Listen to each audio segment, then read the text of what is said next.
2-3 firing airlock ചെയ്തപ്പോൾ ഇതിൻ്റെ intensity ഒട്ടും കുറഞ്ഞിട്ടുമില്ല.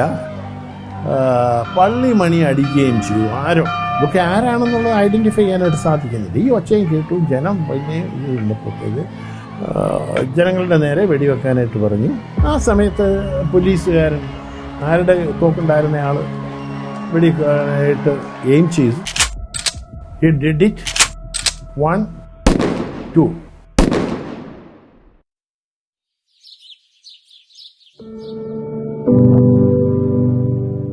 വയറു നിറച്ച ആഹാരവും കയറിക്കിടക്കാൻ ഒരു കൂരയും സ്വപ്നം കണ്ട് ഒരു ഗ്രാമത്തിൽ കുടിയേറിയ കുറച്ചു മനുഷ്യർ. അതിജീവനത്തിനായി അവർ വിശപ്പിനോടും വന്യമൃഗങ്ങളോടും പ്രകൃതിയോടും പോരാടി. അതിജീവന പോരാട്ടങ്ങൾക്കുമപ്പുറം ആ ഗ്രാമം കേരള രാഷ്ട്രീയത്തിന്റെ അടിവേരിളക്കുന്ന നിർണായക ശക്തിയായത്, ഭരണകേന്ദ്രങ്ങളുടെ പേടി സ്വപ്നമായി മാറിയത് കേവലം 48 മണിക്കൂറുകൾ കൊണ്ടായിരുന്നു.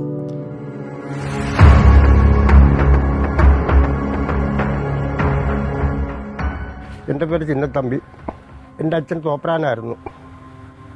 പിന്നെ ഈ തങ്കമണി എന്ന് പറഞ്ഞ തോപ്രാൻ്റെ മക്കളാന്ന് പറഞ്ഞില്ലാതെ ഈ ചുമ്മാ പറയുന്ന കാരണം എന്താണെന്ന് ചോദിച്ചാൽ താമണിക്കുഴി എന്നായിരുന്നു എൻ്റെ ഒറിജിനൽ നാമധേയം. പണ്ട് ഞങ്ങൾ മാത്രമായിരുന്നപ്പോൾ താമണിക്കുഴി, അത് പരിഷ്കരിച്ച് തങ്കമണിയായതാണ്. അതാണ് എൻ്റെ സത്യാവസ്ഥ.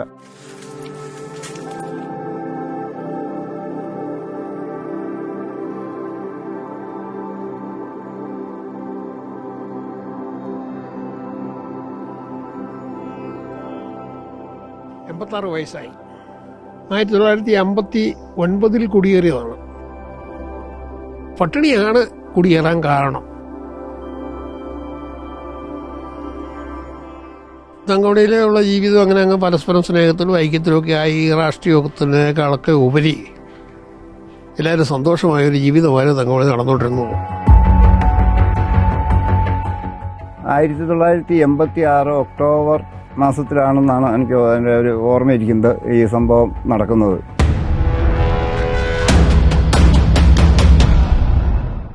സ്കൂളിലെ ഒരു 2-3 പിള്ളേർ അവർ കട്ടപ്പനയ്ക്ക് പോയി. അന്ന് ഈ നമ്മുടെ റോഡ് ഒന്നും അത്ര ക്ലിയർ ആയിട്ടുള്ളതല്ല. അന്ന് സോളിങ് ഇട്ടിട്ടുണ്ട്. പാറമട മുതൽ തങ്കമണി വരെയുള്ള ഭാഗം എന്ന് പറയുന്നത് നല്ല ചെളിയായിട്ട് കിടക്കുക. എന്നാൽ എല്ലാ ബസ്സുകളും തന്നെ തങ്കമണി വന്ന് തിരിച്ചു പോയിക്കൊണ്ടായിരുന്നത്. ഇവിടെ ഈ എലൈറ്റ് ബസ് എന്ന് പറയുന്നൊരു ബസ്. അപ്പോൾ ഈ പിള്ളേർ അവിടുന്ന് കട്ടപ്പനയിൽ നിന്ന് വണ്ടിയെ കയറി അവർക്ക് തങ്കമണി ടിക്കറ്റ് കൊടുത്തു. അപ്പോൾ ഈ തങ്കമണി ടിക്കറ്റ് കൊടുത്ത് ഇവിടെ പാറമട കൊണ്ട് വണ്ടി നിർത്തി കഴിഞ്ഞപ്പോൾ അവർ പറഞ്ഞു ഞങ്ങൾക്ക് അത് പറ്റില്ല, തങ്കമണി ടിക്കറ്റാണ് ഞങ്ങൾക്ക് തങ്കമണി പോകണം. അപ്പോൾ ഈ ആൾക്കാർക്ക് നടന്ന് അത്രയും ഭാഗം വരിക എന്ന് പറയുന്നത് വളരെ ബുദ്ധിമുട്ടുള്ള കാര്യമാണ്.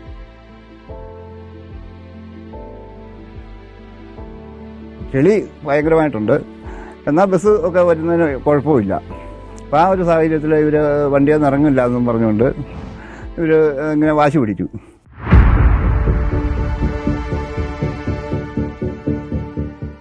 ആ വണ്ടിയിൽ 10-15 പേരുണ്ടായിരുന്നു. പ്രായമുള്ള 2-3 കാരണന്മാരുണ്ടായിരുന്നു.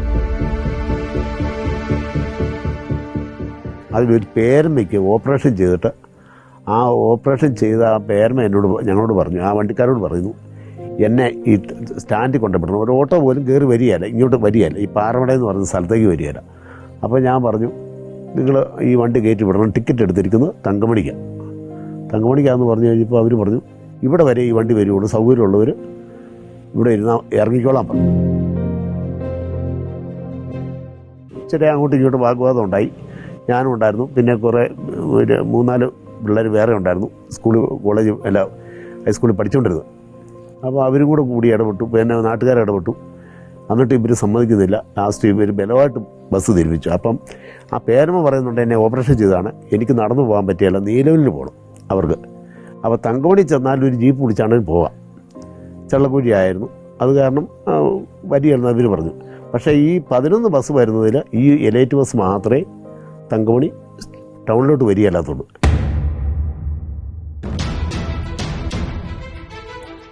ഇവരെപ്പോഴും പകലും ഏത് സമയത്ത് വന്നാലും ട്രിപ്പ് വന്നാലും ഈ പാറമട വെച്ച് തിരിച്ചു പോവുക.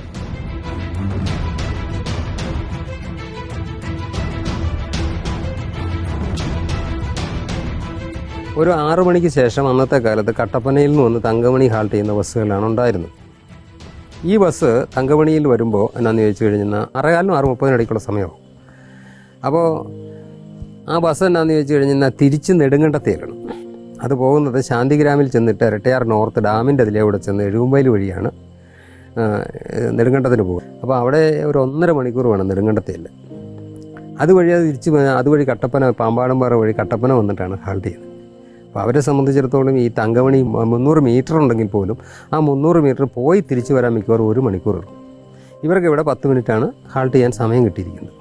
ഇതെല്ലാം കൊണ്ട് അവർ സാധാരണഗതിയിൽ പിന്നെ തങ്കമണി പാറമട വന്നിട്ടാണ് പോവുക. മറ്റു ബസ്സുകൾക്കെന്ന് പറഞ്ഞാൽ തിരിച്ചു പോകണ്ട ഈ സമയത്ത് വരുമ്പോൾ. ഏത് സമയത്ത് വന്നാലും ട്രിപ്പ് വന്നാലും ഈ പാറമട വെച്ച് തിരിച്ചു പോവുക. 1/2 കിലോമീറ്റർ ഉണ്ട്. എന്നാൽ ആ ടിക്കറ്റ് എടുത്താൽ പോരെ ഞങ്ങൾ ചോദിച്ചു. അത് സമ്മതിക്കാറ് വരും. ഞങ്ങൾ തങ്കമണിക്കാണ് ടിക്കറ്റ് എടുത്ത് തങ്കമണിക്കാണ് ടൗണിൽ കൊണ്ട് ഇറക്കി വിടുന്നത്. എന്നിട്ട് ഇവർ സമ്മതിച്ചില്ല. അത് കഴിഞ്ഞ് ബസ് ബലമായിട്ടങ്ങ് തിരിച്ചു. അപ്പോൾ ഞങ്ങൾ വെള്ളം ഉണ്ടാക്കി കഴിഞ്ഞപ്പോൾ അവർ സമ്മതിച്ചില്ല. അവർ ബലമായിട്ട് തന്നെ വണ്ടി തിരിച്ച് ഇവർ ബലമായിട്ട് ആ പിള്ളേരെ അടിച്ച് വിടുന്നു.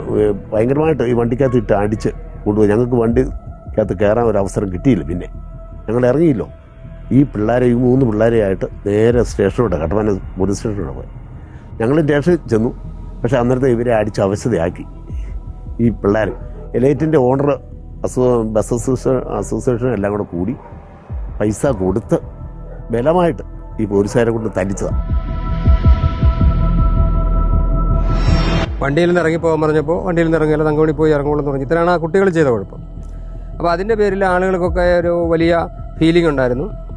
പിറ്റേ ദിവസം വണ്ടി തങ്കമണിയിൽ വന്നാൽ വണ്ടി തടഞ്ഞിട്ടിട്ട് സമാധാനം പറയിപ്പിച്ച് ഓണറെ കൊണ്ട് അല്ലെങ്കിൽ കണ്ടക്ടറെ കൊണ്ട് ഡ്രൈവറെ കൊണ്ടൊക്കെ ക്ഷമ പറയിപ്പിച്ച് വണ്ടി വിടുകയുള്ളൂ എന്നവർ തീരുമാനിച്ച് നാട്ടുകാരൊക്കെ കൂടി. അതിനകത്ത് രാഷ്ട്രീയമൊന്നുമില്ല, നാട്ടുകാരെല്ലാവരും ഉണ്ട്. അതറിഞ്ഞുകൊണ്ട് തന്നെ പിറ്റേ ദിവസം വണ്ടി ഈ തങ്കമണിയിൽ നിന്നൊരു 4 കിലോമീറ്റർ അപ്പുറത്ത് പാറക്കടവ് എന്ന് പറഞ്ഞൊരു സ്ഥലത്ത് പോയി വണ്ടി തിരിച്ചുപോയി. ആദ്യത്തെ ട്രിപ്പ്. അപ്പോൾ തങ്കമണിയിൽ ഈ പാറമടയിൽ വണ്ടി വരുമ്പോൾ തടയാൻ നോക്കിയിരുന്ന ആളുകൾ വണ്ടി വരാത്തപ്പോൾ അന്വേഷിച്ച് പാറക്കടവിൽ ചെന്നു. പാറക്കടവിൽ വന്നപ്പോൾ ബസ് കൈ കാണിച്ച് നിർത്തി. മറ്റുള്ള പിള്ളേരെ കയറ്റാതെ വന്നു. ആ പിള്ളേരെയും കൂടെ കൊണ്ടുവന്ന് ഈ ബസ്സിൽ കയറ്റി ബസ്സിൽ കയറ്റി അതിന് പുറത്തും കൂടെ ബസ്സിൽ ഈ പിള്ളേർ കയറി നിന്നിട്ട് ഈ തങ്കമണി സ്റ്റാൻഡിൽ ആ വണ്ടിക്ക് കൊണ്ടുവന്നു.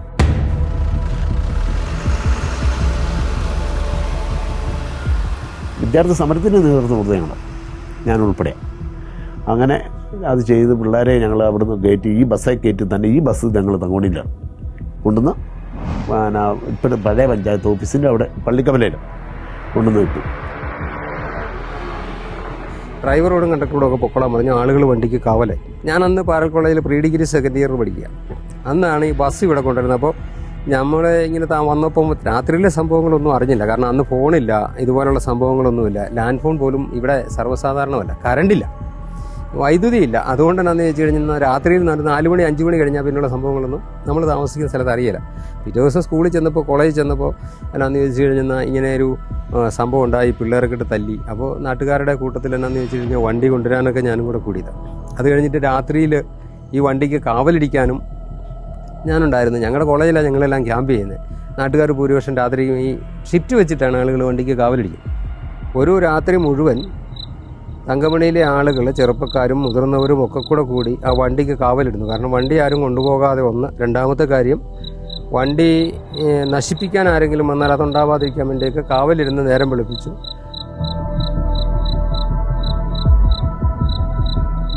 കട്ടപ്പന പോലീസ് ഇവിടെ വന്നു വണ്ടി വിട്ടു കൊടുക്കണമെന്ന് പറഞ്ഞു. അവർ പറഞ്ഞു അത് പറ്റില്ല, ഇങ്ങനെ പിള്ളേരെ അവിടെ പോലീസ് ഉപദ്രവിക്കുകയും ചെയ്തു, സ്റ്റേഷനിലും കൊണ്ടുപോയിട്ടു. ഒരു രാത്രി അവരവിടെ കിടത്തുകയും ചെയ്തു. അപ്പോൾ ആ ഒരു സാഹചര്യം ഉള്ളതുകൊണ്ട് പിള്ളേരോട് ജസ്റ്റ് ഒന്ന് മാപ്പ് പറഞ്ഞു. അതിൻ്റെ ക്ലീനർ അവനാ ഏറ്റവും കൂടുതൽ ഇതിനകത്ത് പ്രശ്നം ഉണ്ടാക്കിയത്. പിള്ളേർക്കിട്ട് തല്ലു കൊടുത്തത് അവനാണ്. അപ്പോൾ അതുകൊണ്ട് അവരോടൊന്ന് സോറി പറഞ്ഞിട്ട് വണ്ടി നിങ്ങൾ കൊണ്ടുപോയിക്കോളാൻ പറഞ്ഞു. ഓണർ വിളിച്ചു വന്ന് പറഞ്ഞു ഞങ്ങൾ ക്ഷമ പറഞ്ഞോളാം, ബസ് വിടണമെന്ന് പറഞ്ഞു. ബസ് വിട്ടോളാമെന്ന് പറഞ്ഞു. ഈ ക്ഷമ പറയാൻ വേണ്ടി പോയിട്ട് തിരിച്ചു വന്ന് പോലീസ് തന്നെ ആവുക. 3:30-4 മണിയൊക്കെ ആയപ്പോൾ ഒരു ഈ വലിയ പോലീസ് വണ്ടി, പോലീസ് വാൻ, പിന്നെ ഒരു CIയുടെ വണ്ടിയും ഉൾപ്പെടെ തങ്കമണിയിൽ വന്നു. തങ്കമണിയിൽ വന്നിട്ട് അവർ ആളുകളെയൊക്കെ ഇതിന് സമയത്തുണ്ടായിരുന്നവരെയൊക്കെ വിളിച്ചു കൂട്ടി ഞങ്ങൾ വണ്ടി കൊണ്ടുപോകാൻ വന്നതാണെന്ന് പറഞ്ഞു. അപ്പോൾ പഞ്ചായത്ത് പ്രസിഡന്റ്, പഞ്ചായത്ത് പ്രസിഡന്റും അവിടുത്തെ ആളുകളൊക്കെ പറഞ്ഞ് വണ്ടി കൊണ്ടുപോകാൻ പറ്റില്ല, ഇന്നാണ് സംഭവം. കണ്ടക്ടറും ഡ്രൈവറും ഒക്കെ വന്ന് ഈ പിള്ളേരെ ആക്രമിച്ച ആളുകൾ ക്ഷമ പറയാതെ വണ്ടി കൊടുത്തു വിടുക. ഈ സമരം ഒന്ന് ഒത്തുതീർപ്പെത്തിക്കാൻ വേണ്ടി അന്നത്തെ പഞ്ചായത്ത് കമ്മിറ്റിയും പഞ്ചായത്ത് പ്രസിഡന്റും ഒക്കെ വളരെയധികം ഉത്സാഹിച്ചു. പക്ഷെ ഒന്നും ഒരു തീരുമാനത്തെത്തിയില്ല.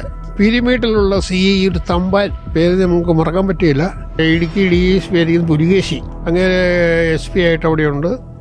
ഈ തമ്പാൻ പീരിമേട്ടിൽ നിന്ന് നേരിടാനായിട്ട് കുറച്ച് പോലീസുകാരൊക്കെ ആയിട്ട് ഇനി തങ്കമണി വന്നു.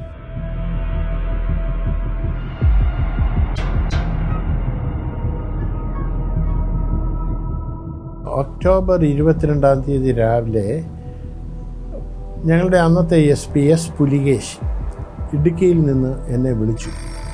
Kattappana DYSP is on leave. അവിടുത്തെ നെടുങ്കണ്ട CI ഒരു കോർ ഡ്യൂട്ടി പോയിരിക്കുകയാണെന്നുണ്ട്. You proceed to Thankamani.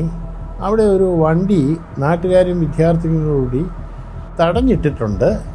അവിടെ ചെറിയ ഇഷ്യൂസ് ഉണ്ട്. തലേ ദിവസം പോലീസ് പോയിട്ട് അത് എടുത്തുകൊണ്ട് പോരാൻ പറ്റിയില്ല. You see that the vehicle is removed from Thankamani to police station.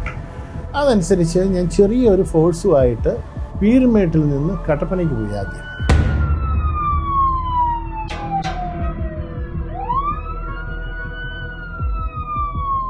Lunch ടൈമിനോട് അടുത്തപ്പോൾ ഞാൻ അവിടെ എത്തി. അവിടെയുള്ള വെഹിക്കിൾ ഓണറെ പോലീസ് സ്റ്റേഷൻ മുഖാന്തരം വിളിച്ചു വരുത്തി. അദ്ദേഹത്തിനോട് പറഞ്ഞു. അപ്പോൾ അവിടെ വെച്ച് ചെന്നപ്പോൾ എനിക്ക് ഗോട്ട് ആൻ ഇൻഫർമേഷൻ, അവിടെ ഇതിൻ്റെ ടയർ കാറ്റഴിച്ചു വിട്ടിരിക്കുകയാണ്. അതുകൊണ്ട് ചെന്ന ആരും എടുത്തുകൊണ്ട് പോരാനൊക്കില്ല എന്ന് മനസ്സിലാക്കിയപ്പോഴത്തേക്ക് അദ്ദേഹത്തെ വിളിക്കാൻ പറഞ്ഞു. അദ്ദേഹം വന്നു കഴിഞ്ഞപ്പോഴത്തേക്ക് ഒരു 4 ടയർ സംഘടിപ്പിച്ച് ഞങ്ങൾക്ക് പോകാനായിട്ട് തരണം, അതുപോലെ തന്നെ ഒരു വർക്ക്ഷോപ്പുകാരനെ തരണം ഇത് ചേഞ്ച് ചെയ്യാനായിട്ട്. അതെല്ലാം റെഡിയായി കഴിഞ്ഞിട്ട് ഞങ്ങളൊരു ജീപ്പിൽ, പ്രൈവറ്റ് ജീപ്പിൽ ടയറും അതുപോലെ തന്നെ വർക്ക്ഷോപ്പ് മെനുമായിട്ട് നേരെ 10 മൈൽ ചെന്ന് തങ്കമണിയിലേക്ക് പോയി. തങ്കമണി ചെന്ന് കഴിഞ്ഞപ്പോഴത്തേക്ക് അവിടുത്തെ ക്രൗഡ് വളരെ വലുതല്ലെങ്കിലും ഒരു 150 പേരോളമുള്ള ഒരു ക്രൗഡാണ്. വണ്ടി കൊണ്ടുപോകുക എന്നുള്ള ദൗത്യം എനിക്ക് ചെയ്യാൻ നിങ്ങൾ സഹകരിക്കണമെന്ന് പറഞ്ഞു. തർക്കങ്ങളൊക്കെ അതും ഇതും ഉണ്ടായെങ്കിലും അവസാനം അച്ഛനും പഞ്ചായത്ത് പ്രസിഡൻറ്റും റെഡിയാണ് എന്ന് എന്നോട് അഷുറൻസ് നൽകി. ആകെ അവരാവശ്യപ്പെട്ടത് ഒരു 10 മിനിറ്റ് സമയം തരണം to convince the public and the students. ആയിക്കോളാൻ പറഞ്ഞു. അവരതിന് പോയി. അവർ വന്ന് ക്ഷമ പറയുകയെങ്കിലും ചെയ്യാതെ വണ്ടി കൊടുക്കുകയില്ലെന്ന് പറഞ്ഞു. വണ്ടി കൊടുക്കുകയില്ലെന്ന് പറഞ്ഞപ്പോൾ CI പറഞ്ഞു ഞാൻ വണ്ടി കൊണ്ടുപോകാൻ വന്നാണെന്ന് പറഞ്ഞു. അപ്പോൾ ആളുകളുടെ ഒരു പ്രശ്നമായി, ഇയാൾ വണ്ടി കൊണ്ടുപോകില്ലെന്ന് പറഞ്ഞു. അങ്ങനെ പറഞ്ഞ് അങ്ങോട്ടും ഇങ്ങോട്ടും ഉറക്കായി. CIയും പാർട്ടിയും താഴെ വന്നു. താഴെ വന്നപ്പോഴത്തേന് ഈ ഇന്നൊക്കെ തലേദിവസം തടഞ്ഞ ആളുകളും ഈ തങ്കമണി പ്രദേശത്തുള്ള ആളുകളും എല്ലാം ഇങ്ങനെ അവിടെ ഈ ഒരു സംഭവം, കാരണം അവരെ സംബന്ധിച്ചിടത്തോളം പുതിയ സംഭവം, ഇങ്ങനെ ഒരു സംഭവം ഒന്നും ഉണ്ടായിട്ടില്ല. അപ്പോൾ ആളുകളിങ്ങനെ നോക്കി നിൽക്കുകയാണ്. എല്ലാവരും കൂടിക്കഴിഞ്ഞപ്പോൾ പഞ്ചായത്ത് പ്രസിഡന്റ് ഇറങ്ങി വന്നു. ആളുകളെ കണ്ടപ്പോൾ പോലീസ് സമാധാന മാർച്ച് നടത്തി. അവിടെ ഒരു കരിങ്കുണ്ട്, പള്ളിയിലോട്ട് കയറുന്നിടത്തൊരു വളച്ചൊരു കരിങ്കുണ്ട്. അതിൻ്റെ മുകളിൽ കയറി നിന്ന് ജനത്തോട് പറയാൻ തുടങ്ങിയപ്പം തന്നെ ജനങ്ങൾ അവിടെ നിന്നൊരു വളരെ അച്ഛനെയൊക്കെ കൂവുകയും ചെയ്തു ചിലരൊക്കെ. പക്ഷേ എങ്കിലും അച്ഛൻ ഇതൊക്കെ കണ്ടിന്യൂ ചെയ്തുകൊണ്ടിരിക്കുക. കാരണം ഇതിൻ്റെ ആവശ്യത്തിൽ അവരെ ബോധ്യപ്പെടുത്താനുള്ള ശ്രമത്തിൻ്റെ ഇടയിൽ അവിടെ നിന്ന് പബ്ലിക്കിൽ ആരോ ഒരാൾ OPയിൽ വന്ന് എന്നോട് പറഞ്ഞു, സാറേ ടയർ മാറിയിട്ടാലും വണ്ടിയും കൊണ്ട് പോവുകയില്ല, ഉപ്പിടാൻ പോവുക ഡീസൽ ടാങ്കിൽ. അവർ അതിനായിട്ട് ഉപ്പ് എടുത്തുകൊണ്ടിരിക്കുകയെന്ന് പറഞ്ഞു. എൻ്റെ കൂട്ടത്തിൽ അന്ന് ആ സമയത്ത് അവിടെ നെടുങ്കണ്ട CI ഉണ്ടായിരുന്നു. അദ്ദേഹത്തിനോട് പറഞ്ഞു, എടാ മോനെ നീ ഒന്ന് പോയി നോക്ക്. അപ്പോൾ അവനൊരു യങ്സ്റ്ററാണ്, റോയാണ്. പോലീസിലേക്ക് വന്ന് അവിടെ ചെന്ന് നീ ഉപ്പിടുകയോ വല്ലതും ചെയ്താൽ പിടിക്കുകയോ വല്ലതും ഒക്കെ ചെയ്താൽ ഒരു പ്രശ്നം ഉണ്ടാക്കണമെന്ന് കണ്ട് കുറച്ചുകൂടെയൊക്കെ എക്സ്പീരിയൻസ് ഉള്ള ഞാനെന്നാ പോയേക്കാമെന്ന് കണ്ട് ഞാൻ OPയിൽ നിന്ന് ഏതാണ്ട് 50 മീറ്റർ ദൂരത്ത് കിടക്കുന്ന വണ്ടിയുടെ അടുത്തേക്ക് നടന്നു. ഞാൻ പോകുന്ന കണ്ടുകൊണ്ട് OPയിലെ പോലീസുകാരും അവിടെ എൻ്റെ കൂട്ടത്തിൽ വന്ന പോലീസുകാരും എല്ലാവരും എൻ്റെ പുറകെ ഫോളോ ചെയ്തു. ഇത് ഒരു പക്ഷേ ജനങ്ങൾക്കൊരു തെറ്റിദ്ധാരണയുണ്ടായി കാണും, ഞങ്ങൾ എടുക്കാൻ പോവുകയാണ്. അപ്പോൾ ദേ സ്റ്റാർട്ടഡ് പറ്റിയല്ല എന്നുള്ള ബഹളമൊക്കെ വെച്ചു. അതിൽ ആരോ ഞങ്ങൾ അതിൻ്റെ പോയി ഇതൊന്ന് എക്സാം ചെയ്യാൻ തുടങ്ങുന്ന സമയത്ത് സ്റ്റോൺ പെൽറ്റിംഗ്, കല്ലേറ് തുടങ്ങി. അത് തുടങ്ങിയ ഉടനെ എൻ്റെ മുമ്പിൽ നിൽക്കുന്ന അച്ഛൻ പഞ്ചായത്ത് പ്രസിഡന്റ് ഇതിൽ പഞ്ചായത്ത് പ്രസിഡന്റ് കൈകൊണ്ട് എന്നെ തടഞ്ഞു. ആ തടച്ചിൽ യാതൊരു കാരണവശാലും സംയമനം പാലിക്കണമെന്നും പറഞ്ഞ് ഞങ്ങളെ തടയുക. ഞാൻ പറഞ്ഞു, നിങ്ങൾ അവരെ 7 നിർത്തുക, ബാക്കി ചെയ്യാം. അപ്പോൾ ഈ എയറിൻ്റെ ഇൻറ്റൻസിറ്റി കൂടിക്കൊണ്ടിരുന്നു. അപ്പോഴത്തേക്ക് ഞാൻ ഈ പഞ്ചായത്ത് പ്രസിഡന്റിനെ തള്ളി. തിരിഞ്ഞങ്ങോട്ട് നോക്ക്, ചെയ്യുന്നത് എന്നാന്ന്, അത് നിർത്താം ആദ്യം എന്നും പറഞ്ഞു. പഞ്ചായത്ത് പ്രസിഡന്റിനെ തള്ളിക്കഴിഞ്ഞപ്പോഴത്തേക്ക് ജനങ്ങൾ കുറച്ചുകൂടെ വയലൻ്റായിട്ട് വണ്ടി കൊണ്ടുപോടാ എടുക്കടാ എന്ന് പറഞ്ഞപ്പോൾ പഞ്ചായത്ത് പ്രസിഡന്റ് വന്നിട്ട് പറഞ്ഞു, സാറേ ഒരു കാര്യം പറയാനുണ്ട്, സമാധാനമായിട്ട്. അപ്പോൾ താനങ്ങ് മാറി നിന്നാൽ മതി എന്ന് പറഞ്ഞ് ലാത്തി വെച്ച് CI അയാൾ അങ്ങേരെ തള്ളി പുറകിലേക്ക് മാറ്റി. അപ്പോൾ അടക്കനാട്ട് പാപ്പച്ചൻ എന്നാണ് പഞ്ചായത്ത് പ്രസിഡന്റ് പേര്. കണ്ടതെന്ന് ആരോ പറഞ്ഞു, പാപ്പച്ചനെ തള്ളിയിടാ, എറിഞ്ഞോളാൻ പറഞ്ഞു. ആളുകൾ അവിടെ ഈ റോഡ് പണിക്ക് വേണ്ടി കൊണ്ടുപോയിട്ടിരുന്ന 1.5 ഇഞ്ചിന്റെ 3 ഇഞ്ചിന്റെ സോളിംഗ് കല്ലുണ്ട്. അത്തരം കല്ലുകൾ ഈ തങ്കമണി ടൗണിന്റെ പ്രദേശങ്ങളിലും അതുപോലെ തൊട്ടടുത്ത പ്രദേശങ്ങളിലും ഒക്കെ ഇഷ്ടം പോലെ ഉണ്ടായിരുന്നു. അത് പെറുക്കി എറിയാൻ തുടങ്ങി. Pelting is increasing, so after sufficient warning, I ordered for a lathi charge. Lathi charge തുടങ്ങിയെങ്കിലും ഇത് വളരെ അബ്സല്യൂട്ട്ലി ഒരു ഫെയിലിയർ ആയിട്ട് തീർന്നു. ആളുകൾ പിന്നെയും മോർ ആൻഡ് മോർ വയലൻ്റ് ആകുന്നതല്ലാതെ ഇവരവിടെ നിന്ന് ഡിസ്പ്ലേസ് ചെയ്തു പോകുന്നതോ, ആൻഡ് മോർ ഓവർ ദാറ്റ് ഞങ്ങൾ എടുക്കാൻ പോകുന്ന സമയത്തൊരു ചെറിയ സ്കെൽട്ടനേ ഉള്ളൂ. പോലീസ് 10-20 താഴെയേ ഉള്ളൂ. ജനം ഒരു 10,000 ചില്ലുവാനുണ്ട്. അപ്പം അവരെ ഈ തൂക്കും ലാത്തിയും ഉണ്ടെങ്കിലും നേരിട്ടാൽ ശരിയാകുകയില്ല എന്ന് കണ്ടുകൊണ്ട് വേറൊരു കോഴ്സ് ഓഫ് ആക്ഷൻ ഞങ്ങളുടെ സ്റ്റാൻഡിങ് ഓർഡേഴ്സിൽ പറഞ്ഞിരിക്കുന്നത് വാർണിംഗ് കൊടുത്തതിന് ശേഷം എയറിലേക്ക് ഫയർ ചെയ്യുക. That we did. 2-3 ഫയറിങ് എയറിലേക്ക് ചെയ്തപ്പോൾ ഇതിൻ്റെ ഇൻറ്റൻസിറ്റി ഒട്ടും കുറഞ്ഞിട്ടുമില്ല. പള്ളി മണി അടിക്കുകയും ചെയ്തു. ഇതൊക്കെ ആരാണെന്നുള്ളത് ഐഡൻറ്റിഫൈ ചെയ്യാനായിട്ട് സാധിക്കുന്നില്ല. ഈ ഒച്ചയും കേട്ടു. ജനം പിന്നെ ഇതിൻ്റെപ്പത്തേക്ക് ജനങ്ങളുടെ നേരെ വെടിവെക്കാനായിട്ട് പറഞ്ഞു. ആ സമയത്ത് പോലീസുകാരൻ ആരുടെ തോക്കുണ്ടായിരുന്ന ആൾ വെടിവെക്കാനായിട്ട് എയിം ചെയ്തു. He did it. 1, 2. വെടിവെപ്പിലെ കോഴിമേലെ അവറാച്ചൻ എന്ന് പറയുന്ന ആളാണ് അന്നേരം വെടികൊണ്ട് താഴെ വീഴുന്നത്. അങ്ങനെ ഈ സമരമായിട്ട് ബന്ധപ്പെട്ട ആളൊന്നുമല്ല. അങ്ങനെ ചുമ്മാ ഈ ടൗണിലേക്ക് എന്തോ സാധനങ്ങൾ വാങ്ങിക്കാൻ വേണ്ടി വന്നതാണ്. ഒരു കൈലിയും ഒരു തോർത്തും മാത്രമേ ശരീരത്തുള്ളൂ. ഉടുമ്പിക്കൽ അപ്പാപ്പൻ എന്ന് പറഞ്ഞൊരാളുണ്ടായിരുന്നു. ഒരു കാലില്ലാത്ത ആളാണ്, വടിയെ കുത്തിപ്പിടിച്ച് കിടക്കുന്നത്. അപ്പോൾ ഈ വടി കണ്ടപ്പോൾ പോലീസുകാർക്ക് തോന്നി ഈ അടിക്കാൻ വരികയാണെന്നുള്ള ചിന്താഗതിയിൽ കൊടുത്തു. പോലീസുകാരൻ അങ്ങോട്ടും വെടിയൊന്ന്. അത് കഴിഞ്ഞപ്പോഴത്തേക്ക് പിന്നീട് ഇവിടെ ഒരു പോലീസ് സ്റ്റേഷൻ ഉണ്ടെന്ന് ഞാൻ പറഞ്ഞല്ലോ നേരത്തെ. ആ പോലീസ് സ്റ്റേഷൻ ആരാണ് തീ വെച്ചതെന്ന് പറയാൻ പറ്റിയില്ല. ഞങ്ങളുടെ ഇന്നത്തെ വിശ്വാസം അന്നത്തെ പോലീസുകാർ തന്നെയാണെന്നാണ്. നമ്മളെ കാണാത്തതുകൊണ്ട് പറയാൻ പറ്റത്തില്ല. വെടിവെച്ച് കഴിഞ്ഞ് ഈ മനുഷ്യൻ വീഴുമ്പോൾ പോലീസുകാരൻ ഈ വെടിവെപ്പ് കഴിഞ്ഞ് ഓടിപ്പോകുന്ന കൂട്ടത്തിൽ പോലീസുകാരൻ ഇയാളെ എടുത്തുകൊണ്ടുപോയി വാന കയറ്റുന്നുണ്ട്. തങ്കമണി എന്ന് പറയുന്നത് 2, 3, 4 സ്ഥലങ്ങളിൽ നിന്ന് ആളുകൾക്ക് വരാൻ സൗകര്യമുള്ള ഒരു പ്രദേശമാണ്. അതുകൊണ്ട് തന്നെ എന്നാന്ന് വെച്ചാൽ ഒരു സൈഡിലേക്ക് പോലീസ് വെടിവെക്കുമ്പോൾ മറ്റു 3 സൈഡിൽ നിന്ന് ഈ സോളിംഗ് എടുത്തെറിയാൻ പറ്റുന്ന ഒരു സ്ഥിതിയുണ്ട് പോലീസ്. അപ്പോൾ ആളുകൾ നന്നായി എറിഞ്ഞു. ഇപ്പോൾ വെടിവെച്ചതുകൊണ്ടൊന്നും രക്ഷയില്ല എന്ന് മനസ്സിലായതുകൊണ്ട് ഒരു പോലീസുകാരൻ എന്നാന്ന് വെച്ചാൽ അവിടുന്ന് താഴേക്ക് കാമാക്ഷി റോഡിൽ സഹകരണ ബാങ്കിൻ്റെ സമയത്തായിരുന്നു വണ്ടി കൊണ്ടിരുന്നത്, പോലീസ് വണ്ടി കൊണ്ടിട്ടിരുന്നു. അവിടെ ഓടിപ്പോയി രക്ഷപ്പെട്ട് പോലീസ് കയറിപ്പോയി. എൻ്റെ വണ്ടിയിലാണ് ഞാൻ 1 ഇഞ്ച് വേർഡിനെ കയറ്റിയത്. അവരാച്ചൻ ആ പോലീസ് വണ്ടിയെ കയറ്റി. അപ്പോഴത്തേക്ക് ജനങ്ങളെല്ലാം പോയി. അവരെ പോയെന്ന് പറഞ്ഞാൽ ശരിക്കും ഡിസ്പേഴ്സ്ഡായി. അപ്പോഴും വേറൊരു ഇൻഫർമേഷൻ കിട്ടുന്നത് തങ്കമണിയിലോട്ട് പ്രവേശിക്കുന്നിടത്ത് ഒരു ചെറിയ പാലമുണ്ട്. അത് തടിപ്പാലമാണെന്ന്. അതേ കൊണ്ട് മണ്ണെണ്ണ ഒഴിച്ചു. അപ്പം that intention is to set fire on it. അത് വന്നു കഴിഞ്ഞാൽ ഞങ്ങൾക്ക് പുറത്തോട്ട് പോകാനൊക്കുകയില്ല ആ രാജ്യത്തൊന്നും. മുമ്പോട്ടില്ല. തങ്കമണി 10-ാം മൈലിലോട്ട് പോകണമെന്നുണ്ടെങ്കിൽ ഉള്ളി ത്രൂ ദാറ്റ് വേ. അപ്പോഴത്തേക്ക് ആ ഓടി പോലീസ് അങ്ങോട്ട് പോയി. അവിടെ ചെന്നപ്പോൾ അവരും ഓടി. അന്നേരം ഈ 2 വണ്ടി ഞാൻ ഉൾപ്പെടെ കയറി, ഉള്ള പോലീസുകാരും കയറി. എവ്രിബഡി അവിടുന്ന് നേരെ തങ്കമണിയിൽ നിന്ന് കട്ടപ്പനയ്ക്ക് വന്നു. ഞങ്ങൾ ആശുപത്രിയിലേക്ക് പോയി. ഈ വിവരങ്ങളെല്ലാം സൂപ്രണ്ട് ഓഫ് പോലീസിനെ അറിയിച്ചുകൊണ്ടിരുന്നു. സോ അവിടെ ചെന്ന് ഇഞ്ചുവടിനെ അവിടെ കാണിച്ചു കഴിഞ്ഞപ്പോഴത്തേക്ക് ഹി വാസ് എലൈവ് ദെയർ.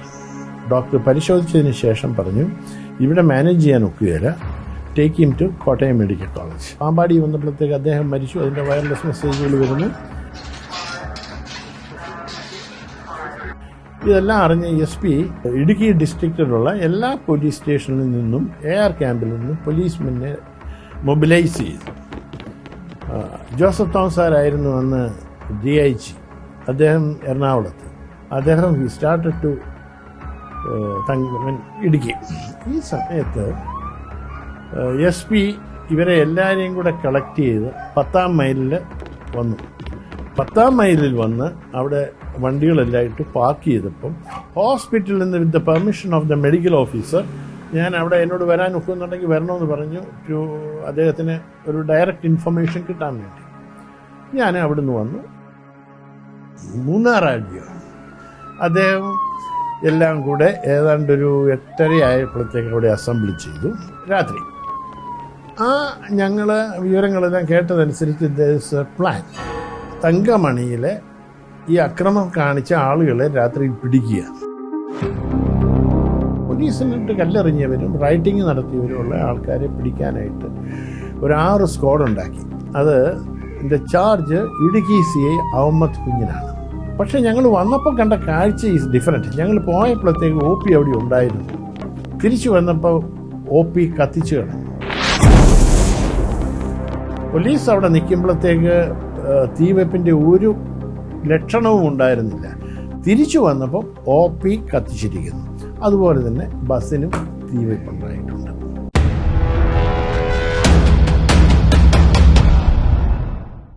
രാത്രിയിൽ എന്താണ് സംഭവിക്കുന്നത് എന്നറിയാൻ വേണ്ടി ഈ തമ്പുരാൻകുന്നെന്ന് പറയുന്ന ഒരു സ്ഥലത്ത് ഞങ്ങൾ കുറേ ചെറുപ്പക്കാർ കൂടി 10-25 പേരുണ്ട്. ഞങ്ങളുടെ ഒരു ടീം, അങ്ങനെ പല ടീമുകളുണ്ട്. ഞങ്ങളിങ്ങനെ അവിടെ നന്നായിട്ട് പാറയും ഈ തെരുവപ്പുല്ല് നിൽക്കുന്ന സ്ഥലം മലയാണ്.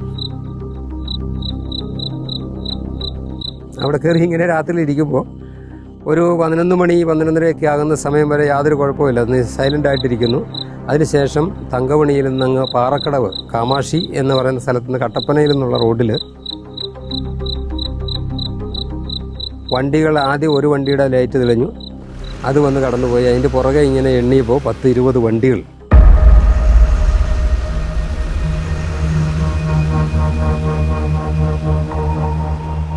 ഈ ലൈറ്റ് കൊണ്ടാണ് നമുക്ക് വണ്ടിയുടെ എണ്ണം അറിയാൻ കഴിയുക. അതെല്ലാം വന്ന് തങ്കമണിയിൽ നിന്നു.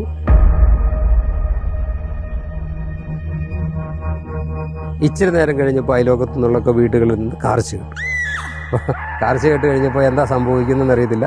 തല്ലിക്കൊല്ലുന്നതെന്ന് പറഞ്ഞ് കാറുന്നവരുണ്ട്, അയ്യോ പൊത്തോ വിളിച്ച് കാറുന്നവരുണ്ട്. അങ്ങനെയൊക്കെ കാറുന്ന ആളുകളുണ്ട്. വലിയ ബഹളമാണ്. ലൈറ്റും കൊണ്ട് ആളുകൾ ഇങ്ങനെ അങ്ങോട്ടും ഇങ്ങോട്ടും ഓടി നടക്കുന്നു. അവിടെ നിന്ന് ഒരു വീട്ടിൽ നിന്ന് ഒരു വീട്ടിലേക്ക് ലൈറ്റ് പാസ് ചെയ്യുന്നു. ഏതായാലും പിറ്റേ ദിവസം നേരം വെളുത്തപ്പോൾ കുറേ ആളുകളെ പോലീസുകാർ രാത്രി പിടിച്ചുകൊണ്ട് പോയി വീട്ടിൽ കയറി ആക്രമിച്ചു. ആണുങ്ങളുണ്ടായിരുന്നവരെയൊക്കെ നന്നായി കൈകാര്യം ചെയ്തു. എന്നിട്ട് രാത്രി ഇപ്പോൾ കട്ടപ്പന പോലീസ് സ്റ്റേഷനിൽ കൊണ്ടുപോയി അവർക്ക് പറ്റുന്നിടത്തോളം കൈകാര്യം ചെയ്തതിന് ശേഷം പിറ്റേ ദിവസം നേരം വെളുത്തപ്പോൾ ആരും ജാമ്യമില്ലാതെ ഇറക്കി വിട്ടപ്പോൾ ഒരു പാസ് കൊടുത്തു. ഇനി ആരും പോലീസ് വന്നാൽ പിടിക്കുകയല്ലെന്ന് പറഞ്ഞാൽ ഈ തങ്കമണിക്കാർ അന്നും ഇന്നും പറയുന്ന ഇടിപ്പാസ് എന്നാണ് പറയുന്നത്.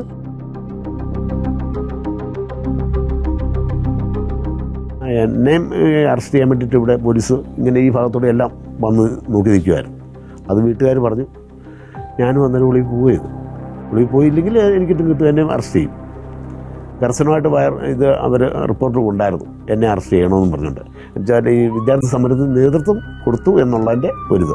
പോലീസ് വണ്ടി നേരെ വരുന്നു. ഇതെല്ലാം കണ്ടുകൊണ്ടാണ് ഞങ്ങൾ ഓരോ കാട്ടിക്കൂടെ കയറിയാണ് ഞങ്ങൾ പോകുന്നത്. റോഡേ പോകാൻ പറ്റിയല്ല.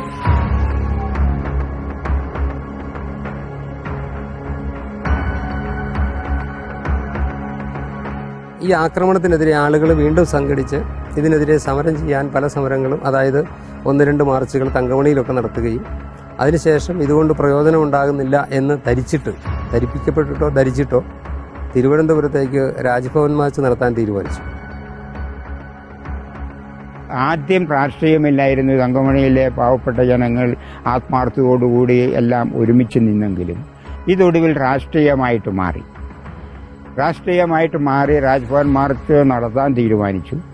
അതിനു മുൻപ് തന്നെ തിരുവനന്തപുരത്ത് കേരള പ്രദേശ് കോൺഗ്രസ് കമ്മിറ്റി അധ്യക്ഷൻ എന്ന CV പത്മരാജൻ സാറാണ് അദ്ദേഹം കാങ്കോണിയിലെ കോൺഗ്രസ്സുകാരെയും TM അഗസ്തി ഉൾപ്പെടെയുള്ള കോൺഗ്രസിൻ്റെ നേതാക്കളെയും വിളിച്ച് അവിടെ വെച്ചൊരു ഒത്തുതീർപ്പുണ്ടായി. ആ ഒത്തുതീർപ്പിൻ്റെ അടിസ്ഥാനത്തിൽ അന്ന് കൊട്ടൂരച്ചനും ആ ഒത്തുതീർപ്പ് അവിടെ വന്നിരുന്നു. അവിടെ വെച്ച് ഉണ്ടായ ഒത്തുതീർപ്പനുസരിച്ച് തമ്പാൻ തോമസിനെ സസ്പെൻഡ് ചെയ്യുന്നതിനും അതോടൊപ്പം ഈ കോഴിമല വെടിയേറ്റ് മരിച്ച കുടുംബത്തിനും വെടിയേറ്റ കുടുംബക്കാർക്കും നഷ്ടപരിഹാരം തുക കൊടുക്കുന്നതിനും തീരുമാനിച്ചു. ഇത് ഈ രാജ്ഭവൻ മാർച്ച് നടക്കുന്നതിന് മുമ്പ് കൊടുത്തോളാമെന്ന് ലീഡർ അന്ന് വാക്കുകൊടുത്തിരുന്നു. അങ്ങനെ ഈ കാര്യങ്ങൾ ഞങ്ങൾ പറഞ്ഞ ഈ കാര്യങ്ങൾ ചെയ്താൽ രാജ്ഭവൻ മാർച്ച് നടത്തില്ല എന്ന് അന്ന് ഈ കോട്ടൂരച്ചൻ അവിടെ വാക്കും കൊടുത്തിരുന്നു. പക്ഷേ ഇവിടെ വന്നു കഴിഞ്ഞപ്പോൾ ഇത് രാഷ്ട്രീയമായി മാറി. ഈ ആളുകളെല്ലാം കൂടി ചെന്ന് അച്ഛൻ ഇത് ഉദ്ഘാടനം ചെയ്യണമെന്ന് പറഞ്ഞു. അച്ഛന് വരാതിരിക്കാൻ പറ്റാതെ വന്നു. അച്ഛന് ഇത് വന്നു ഉദ്ഘാടനം ചെയ്തു. കോഴിമല അവർ അച്ഛൻ ചേട്ടൻ എന്ന് പറയുന്ന ആളാണെന്ന് പോലീസ് വെടിവെച്ച് വീഴ്ത്തിയത്. അദ്ദേഹത്തിനെ അടക്കം ചെയ്തിരുന്ന തങ്കമണി സെന്റ് തോമസ് പള്ളിയുടെ സെമിത്തേരിയിലെ ആ ശവകലറയിൽ നിന്നും അന്ന് തങ്കമണി പള്ളി വികാരിയായിരുന്ന കോട്ടൂരച്ചൻ ഫാദർ ജോസ് കോട്ടൂർ എന്ന് പറയുന്ന അച്ഛനാണ് ഉദ്ഘാടനം ചെയ്തത്. അതുമായി തങ്കമണിയിൽ നിന്നും കട്ടപ്പന വഴി 13 ദിവസം കൊണ്ടാണ് തിരുവനന്തപുരത്ത് രാജ്ഭവന് മുമ്പിലെത്തിയത്. അതിനകത്ത് സ്ഥിരമായി യാത്ര ചെയ്യാൻ വേണ്ടി ഉണ്ടായിരുന്ന ആളുകൾ 25 പേരാണ്. ഞാൻ ആ യാത്രയിലെ രാജ്ഭവൻ മാർച്ചിലെ സ്ഥിരം അംഗമായിരുന്നു. 25 പേരും പിന്നെ ഓരോ ദിവസം ഓരോ സ്ഥലത്ത് തങ്കമണിയിൽ നിന്ന് കുറേ ആളുകൾ വന്ന് ജാഥയിൽ പങ്കുചേർന്നിട്ട് അവർ വൈകിട്ട് തിരിച്ചു പോരും. എന്നാലും ആരംഭം തൊട്ട് ആദ്യം തൊട്ട് അവസാനം വരെ ഉണ്ടായിരുന്ന 25 പേരാണ്. തിരുവനന്തപുരത്തെത്തി നാടുനീളെ ആളുകളുടെ സ്വീകരണവും ഒക്കെ ഉണ്ടായിരുന്നു. ഇവിടെ നിന്ന് തിരുവനന്തപുരത്ത് പോകുന്നത് തങ്കമണിയിൽ നിന്ന് കട്ടപ്പന ചെന്ന് കട്ടപ്പനയിൽ നിന്ന് ഏലപ്പാറയിൽ നിന്ന് മുണ്ടക്കയത്ത് നിന്ന് പൊൻകുന്നത്ത് നിന്ന് കോട്ടയം, പിന്നെ MC റോഡ് വഴിയാണ് പോകുന്നത്. 14-ാമത്തെ ദിവസം ഉച്ചയ്ക്ക് ഒരു 2 മണിയോടുകൂടി രാജ്ഭവന് മുമ്പിലെത്തി ഒരു വലിയ പ്രകടനമൊക്കെ നടത്തി. അന്നേരത്തേക്ക് ആളുകളൊക്കെ വന്ന് സമരം നടത്തി തിരിച്ചു പോന്നു. ഈ തങ്കമണിയിൽ അക്രമം കാണിച്ചു എന്ന് പറയുന്ന പോലീസ് ഉദ്യോഗസ്ഥന്മാരുടെ പേരിൽ, അതായത് IC തമ്പാൻ എന്ന് പറയുന്ന ഒരു സർക്കിളാണ് ഈ വെടിവെപ്പിന് അനധികൃതമായി തന്നെ വെടിവെപ്പ് നടത്തുന്നത്. ഇതൊരു ചർച്ചയ്ക്കോ സമാധാനത്തിനോ പോകുന്നതിന് മുമ്പ് സാർ ഒരു കാര്യം പറയാനുണ്ടെന്ന് പറഞ്ഞപ്പോൾ അന്നത്തെ പോലീസുകാരൻ്റെ ഒരു ധിക്കാരപരമായ സമീപനം മാറി നിൽക്കണോ അങ്ങോട്ടൊന്ന് പഞ്ചായത്ത് പ്രസിഡന്റിനെ പിടിച്ച് തള്ളുമ്പോഴാണ് ഈ ആളുകൾ എന്നാന്ന് വെച്ചാൽ ഒന്ന് ഇവിടുത്തെ ആളുകൾക്ക് അങ്ങനെ ഒരു ഔട്ട് പോസ്റ്റ് മാത്രമേ ഉള്ളൂ, പോലീസുമായിട്ട് വലിയ ബന്ധമില്ല. അപ്പോൾ ആ ഒരു സംഭവം ഉണ്ടാക്കിയത് ഈ തമ്പാൻ എന്ന് പറയുന്ന സർക്കിൾ ഇൻസ്പെക്ടറാണ്. പിന്നെ തമ്പാനോട് എന്ത് വില കൊടുത്തും താൻ ബസ്സും കൊണ്ട് മാത്രമേ കട്ടപ്പനയ്ക്ക് വരാവൂ എന്ന് നിർദ്ദേശം കൊടുത്തു വിട്ടത് ഇടുക്കി SP ആയിരുന്ന പുലിയേശി. അപ്പോൾ ഈ 2 ആളുകളുടെ പേരിൽ മാതൃകാപരമായി നടപടിയെടുക്കണം. രണ്ടാമത്തെ കാര്യം, രാത്രിയിൽ പോലീസുകാർ വന്ന് വീട് കയറി ആക്രമിച്ച് ഒരു 90 വയസ്സുള്ള ആളുകൾ വരെ പോലീസുകാരൻ്റെ ഇടി കൊണ്ടിട്ടുണ്ട്. സ്ത്രീകളെ ആക്രമിച്ചിട്ടുണ്ട്. സ്ത്രീകളെ ആക്രമിച്ചു എന്ന് പറയുമ്പോൾ ശരിക്കും അവർ ശാരീരികമായി മർദ്ദനം ഏറ്റുവാങ്ങിയിട്ടുണ്ട് പല സ്ത്രീകളും. അപ്പോൾ അത്തരം സംഭവങ്ങൾ രാത്രി നടക്കുമ്പോൾ എന്താണെന്ന് ചോദിച്ചാൽ അത്തരം സംഭവങ്ങളെ സംബന്ധിച്ച് അന്വേഷണം നടത്തി കുറ്റക്കാരായ ആളുകളെ ശിക്ഷിക്കണം എന്നാവശ്യപ്പെട്ടാണ് ഈ കേസ് രാജ്ഭവൻ മാർച്ച് നടത്തിയത്. രണ്ടാമത്തെ കാര്യം എന്ന് പറയുന്നത്, നിരവധി ആളുകളുടെ പേരിൽ പോലീസ് കേസെടുത്ത് വെച്ചിട്ടുണ്ട്. പോലീസിന് മുഖം രക്ഷിക്കാൻ വേണ്ടി ഈ സംഭവത്തിൽ ഉണ്ടായിരുന്നുവെന്ന് പോലീസിന് തോന്നുന്ന അല്ലെങ്കിൽ ആരെങ്കിലുമൊക്കെ പറഞ്ഞു കൊടുക്കുന്ന ആളുകളുടെ എല്ലാം പേരിൽ ക്രിമിനൽ കേസ് എടുത്ത് വെച്ചിട്ടുണ്ടായിരുന്നു പോലീസിനെ ആക്രമിച്ചു. അപ്പോൾ ആ കേസുകൾ തള്ളിക്കളയണം എന്നാവശ്യപ്പെട്ടുകൊണ്ട് ഈ 2 കാര്യമാണ് പ്രധാനമായും ഉണ്ടായിരുന്നത്. എനിക്കിതിനെ സംബന്ധിച്ച് 2 ജുഡീഷ്യൽ എൻക്വയറി ഞാൻ ഫേസ് ചെയ്തതാണ്.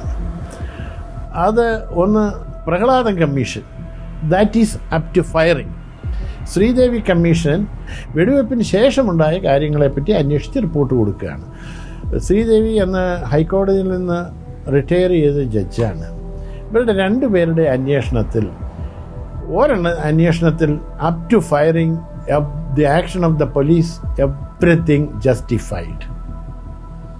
എന്നെ സംബന്ധിച്ചിടത്തോളം അപ്പോൾ അതിൻ്റെ ലയബിലിറ്റി ഫയറിങ് വരെയുള്ളത് അവിടെ വെച്ച് തീരുകയാണ്. ആഫ്റ്റർ ഫയറിങ് ഇവർ പലരും മൊഴി കൊടുത്തതനുസരിച്ചാണെങ്കിൽ ഞാൻ ഈ റെയ്ഡിന് നേതൃത്വം അറിയുന്നു പറഞ്ഞു. അതുകൊണ്ട് ഞാൻ ആ കേസുകളെല്ലാം പ്രതിയായി. പക്ഷേ ഡോക്ടറുടെ എവിഡൻസ് കൊണ്ട് ഞാൻ എപ്പോഴാണ് പോയെന്ന് റെയ്ഡിന് അയച്ച ഉദ്യോഗസ്ഥൻ പറയുന്നത് എന്നെ വിട്ടിട്ടില്ല. അതുകൊണ്ട് അതിനെപ്പറ്റിയുള്ള ആരോപണം എൻ്റെ എതിരായിട്ട് ആര് പറഞ്ഞാലും അത് കോടതി വെറുതെ വിട്ട് ജുഡീഷ്യൽ കമ്മീഷനും അതിൻ്റെ അകത്ത് ഫൈൻഡ് ചെയ്തു. ഒരു കാര്യം, ആ ഫൈൻഡിങ് കോപ്സ് ഡിഡ് റേപ്പ്.